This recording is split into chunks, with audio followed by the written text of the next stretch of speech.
Terima kasih atas kesempatan yang diberikan kepada saya. Saya atas nama Miranda Batok Sa'dan, PJ-KIA Puskesmas Pasar Sentral, jabatan saya Bidan Mahir golongan 3B.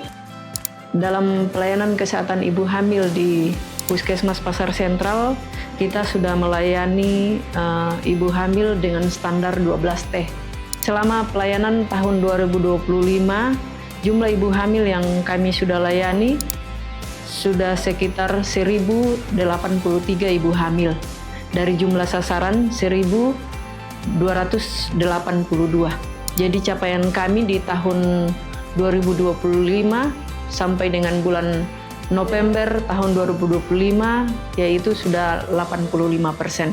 Kasus kematian untuk ibu hamil di wilayah Puskesmas Pasar Sentral itu ada 3. Tapi kasus kematiannya itu bukan meninggalnya di Puskesmas Pasar Sentral, tapi meninggalnya di Rumah Sakit Umum Daerah dan RSMM.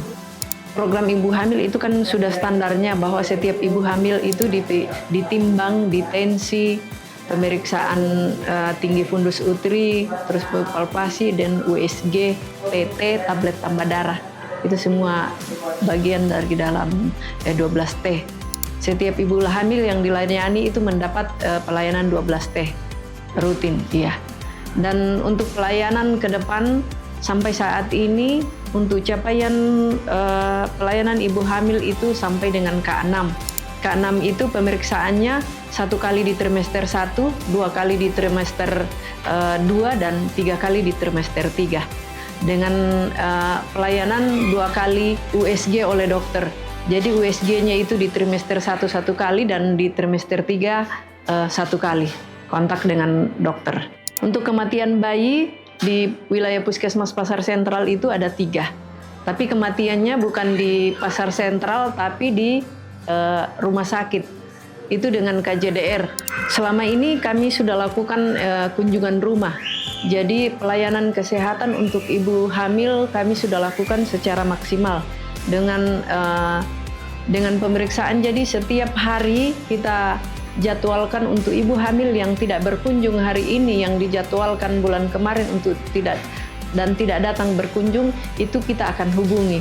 Dan kalau misalnya ada kendala pada ibunya untuk tidak datang, kami akan lakukan kunjungan rumah.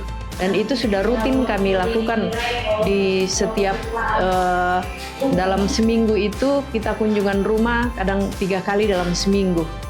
Kunjungan rumah itu dilakukan pada ibu hamil yang tidak datang berkunjung pada saat sudah jadwalnya untuk datang, dan ibu hamil yang berisiko tinggi. Misalnya pasien yang kita harusnya sudah rujuk ke rumah sakit dan pasien tidak ke rumah sakit, kita akan lakukan kunjungan ulang ke rumahnya untuk edukasi, melakukan untuk menerima pelayanan di rumah sakit. Kalau pesan sih untuk ibu hamil, sedeteksi mungkin untuk pemeriksaan kehamilan. Setelah ibu merasa bahwa dia sudah terlambat haid, segera untuk memeriksakan kesehatannya supaya untuk pemantauan lebih lengkap itu dilakukan di trimester awal, karena untuk mencegah terjadinya penularan dari ibu ke bayi itu dilakukan screening pada trimester awal. Kalau untuk kesehatan ibu hamil sih memang sudah ini kan edukasi, pada dasarnya adalah edukasi dan pemeriksaan rutin minimal 6 kali selama kehamilan, dan tahun 2026 itu rencananya sudah 8 kali kunjungan selama kehamilan. Jadi betul-betul kita akan terpantau.